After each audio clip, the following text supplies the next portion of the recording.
தாவேக்காவுக்கு ஒரு கடுமையான நெருக்கடி, மற்ற எல்லாத்துக்குமே ஒரு கூட்டணி ஒரு பலம் வந்துருச்சு. தாவேக்கா மட்டும் வேற வழியே இல்லாம, காரணம் என்னன்னா எங்களுக்கும் டிஎம்கேக்கு தான் போட்டிங்கிறது ஆரம்பத்திலேருந்தே ஒரு நெரட்டிவ் செட் பண்ணிட்டு அவர் பேசிட்டே இருக்கார். வேற வழி இல்லை, அவர் இனிமே வேற ஒரு தலைமைக்கு கீழே போக முடியாது. ஸோ தாவேக்கா தலைமையில் வந்து சேரக்கூடிய பெரிய கட்சிகள் எதுவுமே இப்போதைக்கு வாய்ப்பு இல்லை.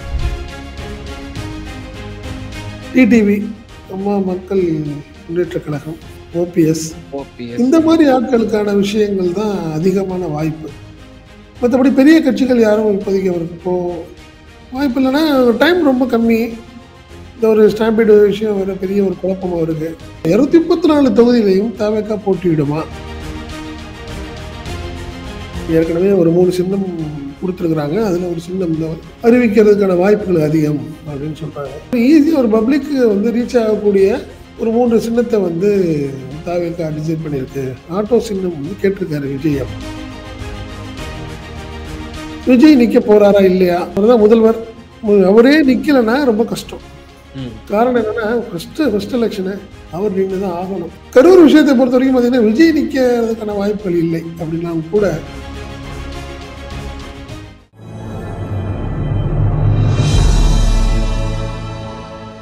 தமிழ் நியூஸ் நேயர்களுக்கு அன்பு வணக்கம். இன்றைய நேர்காணலில் நம்மோடு இணைந்திருப்பவர் தமிழ் நியூஸோட ஆசிரியர் மற்றும் பத்திரிகையாளர் திரு செந்தில் சார். சார் வணக்கம். வணக்கம் சார், தாவேக்கா தலைவர் விஜய் அவர்கள் அந்த கரூர் சம்பவத்துக்கு பிறகு, இந்த சிறப்பு பொதுக்குழுவுக்கு பிறகு அவர் பழைய ஃபார்முக்கு வந்துட்டாரு.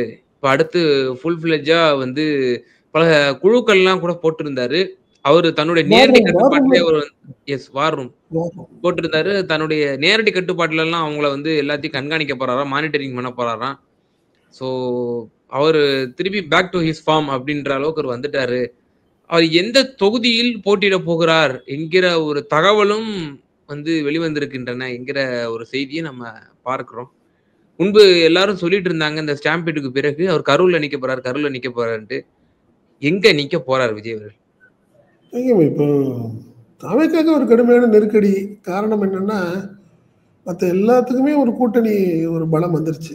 தாவேக்கா மட்டும் வேற வழியே இல்லாம அவங்க காரணம் என்னன்னா எங்களுக்கும் டிஎம்கேக்கு தான் போட்டிங்கிறது ஆரம்பத்திலேருந்தே ஒரு நெரட்டிவ் செட் பண்ணிட்டு அவர் பேசிட்டே இருக்கார்.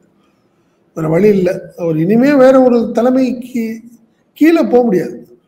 அவருக்கு தாவேக்கா தலைமையில் வேற யாராவது வந்து சேர்ந்துக்கலாமே ஒழிய. ஸோ தாவேக்கா தலைமையில் வந்து சேரக்கூடிய பெரிய கட்சிகள் எதுவுமே இப்போதைக்கு வாய்ப்பு இல்லை அப்படிதான் நம்ம சொல்லணும்னு வச்சுங்களேன். குறிப்பாக அதிமுகவாக இருக்கட்டும், பிஜேபியாக இருக்கட்டும், மற்றபடி காங்கிரஸ் சொல்கிறாங்க, காங்கிரஸுக்கான வாய்ப்புகள்லாம் இல்லைன்னு வச்சுக்கோங்களேன். ஸோ வந்து பார்த்தீங்கன்னா உதிரி கட்சிகள்னு சொல்லுவாங்கல்ல, டிடிவி, அம்மா மக்கள் முன்னேற்ற கழகம், அதே மாதிரி ஓபிஎஸ், இந்த மாதிரி ஆட்களுக்கான விஷயங்கள் தான் அதிகமான வாய்ப்பு. மற்றபடி பெரிய கட்சிகள் யாரும் இப்போதைக்கு அவருக்கு வாய்ப்பு இல்லைன்னா டைம் ரொம்ப கம்மி. இந்த ஒரு ஸ்டாம்பீடு விஷயம் வேறு பெரிய ஒரு குழப்பமாக இருக்கு. என்ன செய்ய போறாரு? ஒரு 40 நாள் ஒதுங்கியே இருந்தார். இப்போ திருப்பி நீங்கள் சொன்ன மாதிரி ஃபார்முக்கு வந்துட்டாரான்னு தெரியல. இப்போ 2 விஷயம், 234 தொகுதியிலையும் தாவேக்கா போட்டியிடுமா ஒன்று, அடுத்தது என்ன சின்னம்னு தெரியல. ஸோ அவங்களுக்கு ரொம்ப ஒரு கடுமையான நெருக்கடியில் இருக்குது தாவேக்கா அப்படின்னு தான் நான் பார்க்குறேன்னு வச்சுங்களேன். காரணம் என்னன்னா என்ன சின்னத்தை வந்து டிசைட் பண்ண போகிறாங்க அப்படின்னு. ஏற்கனவே ஒரு 3 சின்னம் கொடுத்துருக்குறாங்க. அதில் ஒரு சின்னம் அறிவிக்கிறதுக்கான வாய்ப்புகள் அதிகம் அப்படின்னு சொல்கிறாங்க. அதாவது ஈஸியாக ஆட்டோ, இந்த மாதிரி ஈஸியாக ஒரு பப்ளிக்கு வந்து ரீச் ஆகக்கூடிய ஒரு 3 சின்னத்தை வந்து தாவேக்கா டிசைட் பண்ணியிருக்கு.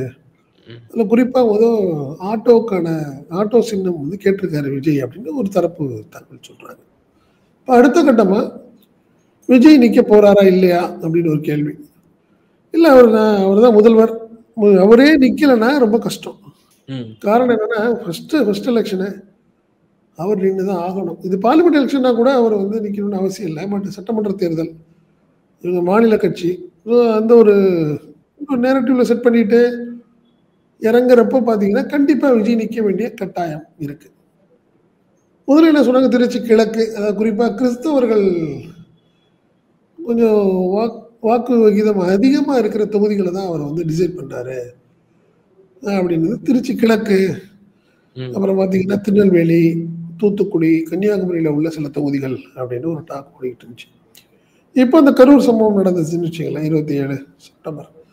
அதுக்கப்புறம் நடந்த விஷயத்துக்கு அப்புறம் பார்த்தீங்கன்னா, கரூர்ல நிக்க போறாரு. அவர் வந்து தன்னுடைய பலத்தை காட்ட போறாரு அப்படின்னு சொல்லிட்டு இருந்தாங்க. நம்மளுக்கு வந்து கண்டிப்பா அதுக்கான வாய்ப்புகள்லாம் மிக குறைவு. திருச்சி கிழக்கா இருக்கட்டும், கரூரா இருக்கட்டும். கரூர் விஷயத்தை பொறுத்த வரைக்கும் பார்த்தீங்கன்னா, விஜய் நிற்கிறதுக்கான வாய்ப்புகள் இல்லை அப்படின்னாலும் கூட, அது மாவட்ட செயலாளர் இருக்க மதியழகனை நிப்பாட்டு வரான்னு தெரியல. ஓ சும்மா வந்து ஒரு பெயர் தெரிந்த ஒரு நபரா நிப்பாட்டுறதுக்கு வாய்ப்பு இருக்கு. ஆதவ அர்ஜுன், புசி ஆனந்த், அருண்ராஜ் இவங்க யாராவது ஒருத்தரை கொண்டாடுறதுக்கான வாய்ப்புகள் அதிகம்னு வச்சுங்களேன். ஏன்னா அப்பதான் கொஞ்சமாவது ஒரு தைரியமா ஒரு இறங்கி எல்லாம் உற்பண்ண ஆரம்பிப்பாங்கன்னு வச்சுங்களேன். காரணம் என்ன, சதின்னு ஒரு வார்த்தையை சொல்லிட்டாரு.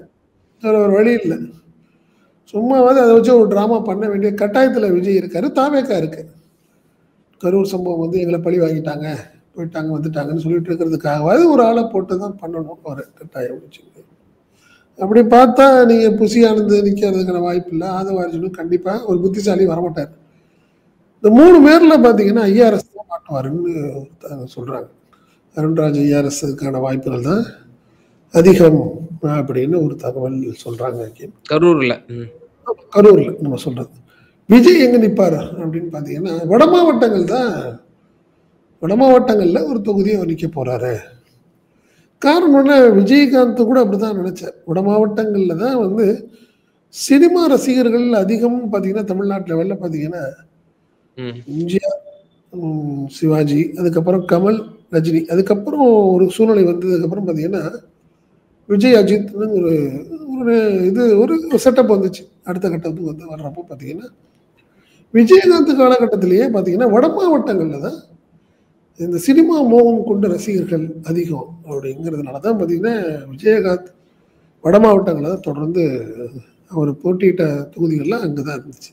என்ன அதே ஒரு சூழ்நிலையில தான் விஜயும் நிற்க போறாரு. அவர் விழுப்புரம் இல்லைன்னா தருமபுரி 2 மாவட்டங்களில் உள்ள சில தொகுதிகளை டிசைட் பண்ணி அதற்கான வேலைகள் பார்த்துட்டு இருக்காங்க. ஏன்னா டைம் ரொம்ப கம்மியாக்கும். இப்போ நீங்கள் வந்து திருச்சி கிழக்கெல்லாம் பார்த்தீங்கன்னா எந்த வேலையும் இல்லை. கரூரை பொறுத்த வரைக்கும் வாய்ப்பே இல்லை. சரி, இறங்கி ஒர்க் பண்ணணும்ல. எதா இருந்தாலும் வந்து பார்த்தீங்கன்னா கட்சி பலம் இருக்கணும் அப்படின்ற மாதிரி 2 விஷயத்தில் அவர் வந்து தலித்து வாக்குகள் அதிகமாக இருக்கிற தொகுதிகள், அதே மாதிரி பார்த்தீங்கன்னா வன்னியர் சமூகத்திலே சேர்ந்தவர்கள் அதிகமாக.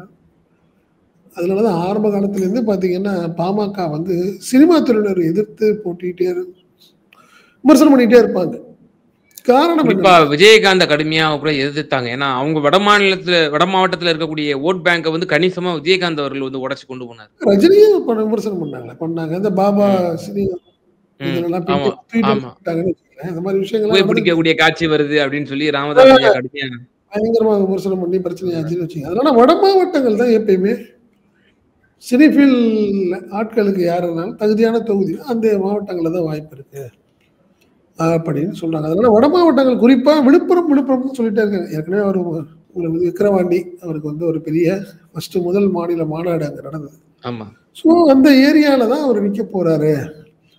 குறிப்பா விழுப்புரம் என்ன அப்படின்னு பார்த்தீங்கன்னா உங்களுக்கு தொகுதிகள் விழுப்புரம் மாவட்டத்தில் எந்தெந்த தொகுதிகள்னு பார்த்தீங்கன்னா விழுப்புரத்தில் உளுந்தூர்பேட்டை இருக்கு, ரிஷிவந்தியம், சங்கராபுரம், விழுப்புரம், கள்ளக்குறிச்சி, திண்டிவனம், செஞ்சி, கண்டமங்கலம் அப்படின்னு இருக்கு வச்சுக்கல.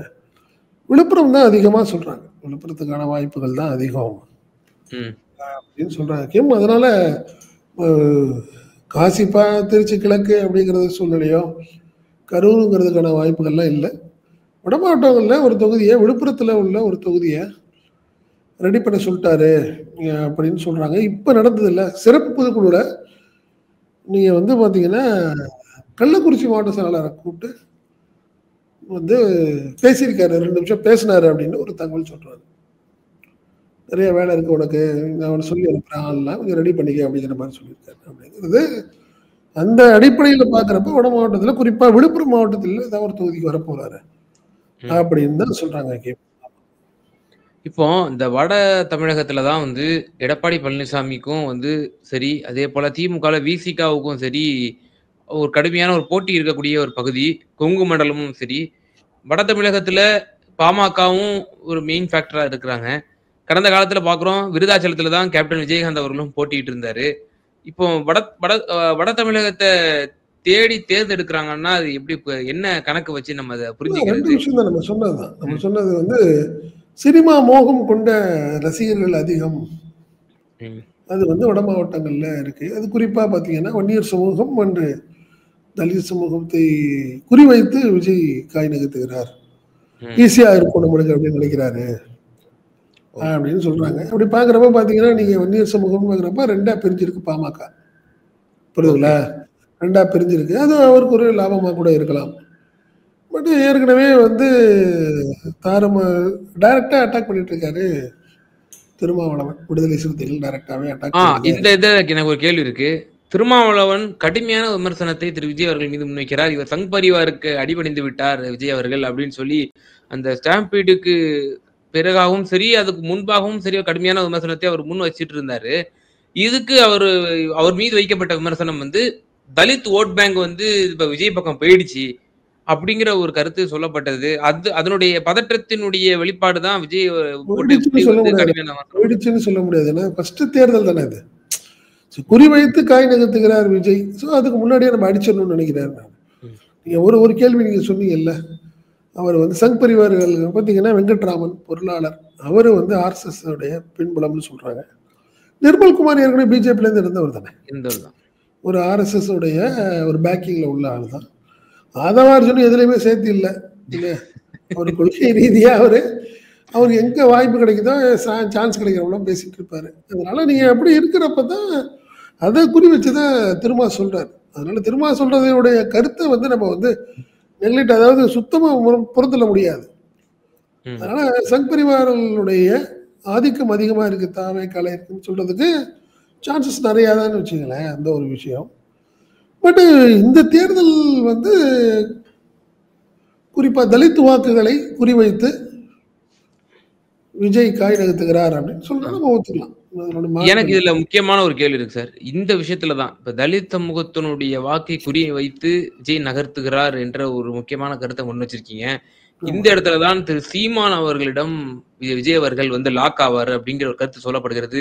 அருந்ததியர் சமூகத்திற்கு 3% உள்ஒதுக்கீடு திமுக கலைஞர் அவர்களால் வந்து வழங்கப்பட்டது.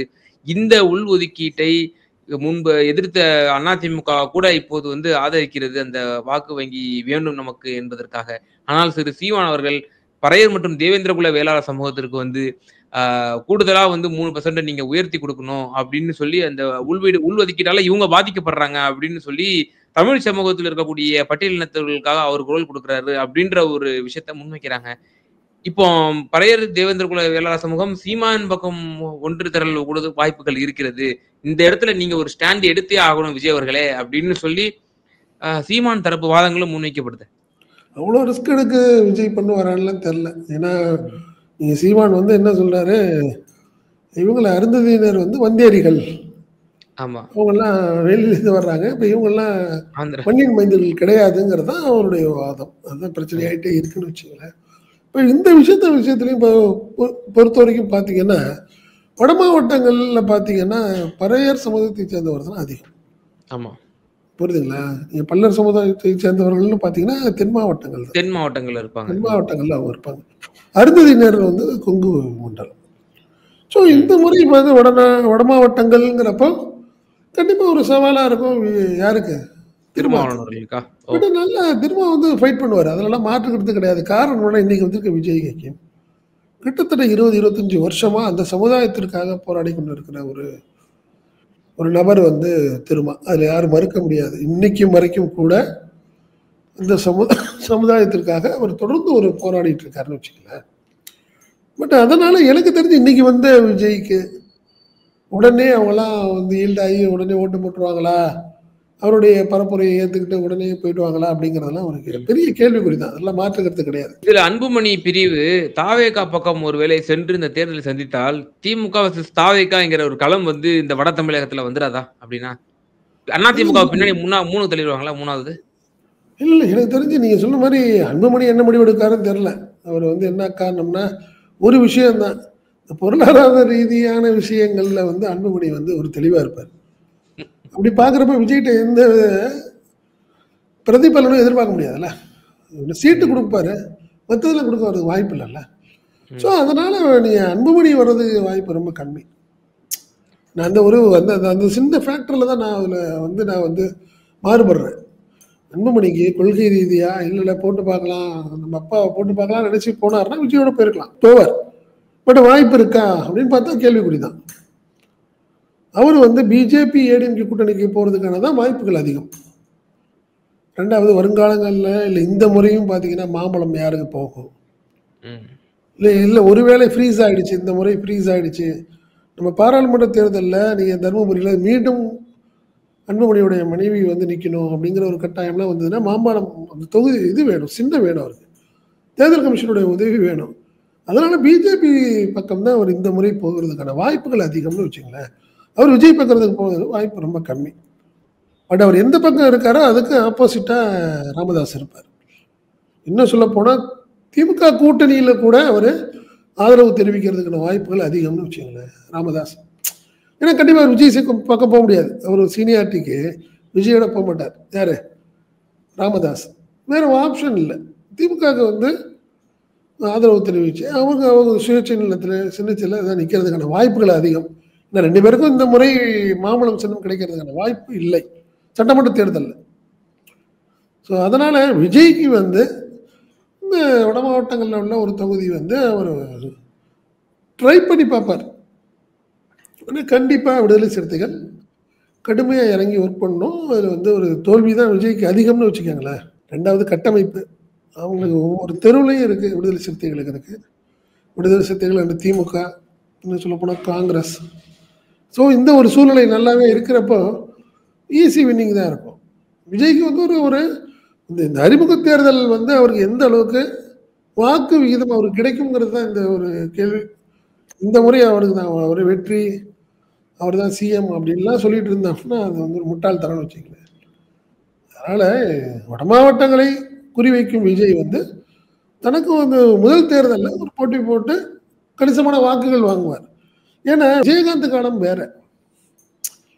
புரியுதுங்களா? அவருடைய காலகட்டம் வேற. ஸோ அதனால அவர் நின்னு ஜெயிச்சாரு, விருதாச்சலத்துல ஜெயிச்சுட்டாரு. அந்த மாரி விஜய் ஜெயிப்பாரா? அப்படின்னா என்னங்க 40 நாள் காணாம போயிட்டாருங்க. இன்னொரு அசம்பாவிதம் நடந்துருச்சு, இல்ல இன்னும் ஒரு ரிஸ்க்னா போயிடுவாரு. விஜயகாந்த்ட்ட அப்படி கிடையாது. கிட்டத்தட்ட ஒரு சீனியரான ஆட்கள் நெறைய பேர் இருந்தாங்க. தைரியமா அவரால ஒரு கேண்டிடேட் 20 தொகுதிக்கு தைரியமா பெரிய பெரிய ஆட்கள் கேண்டிடேட் போட்டாரு.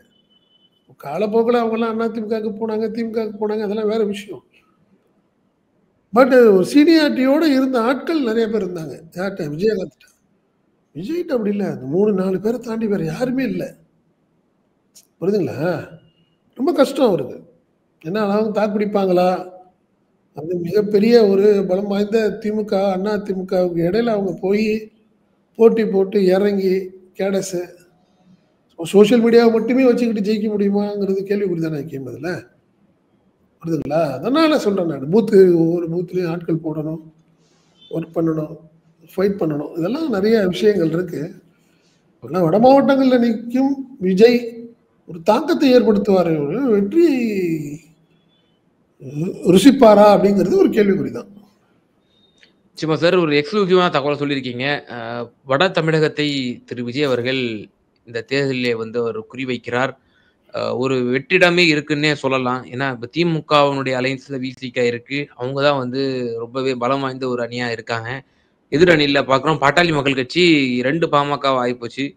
ஸோ அந்த இடத்துல விஜய் அவர்கள் ஒரு ஃபேக்டரா வந்து த த த வட தமிழகத்தை தன்வசப்படுத்துவதற்கு அவர் தீவிர முயற்சிப்பார் என்ற ஒரு தகவல சொல்லியிருக்கீங்க. பொறுத்திருந்து பார்ப்போம். அவர் எந்த தொகுதியில் அவர் நிற்கப் போகிறார்? அவருடைய முதல்ல நிற்பாரா? அப்படிங்கிறதே பலரும் வந்து கேள்விக்குள்ளாக்குறாங்க.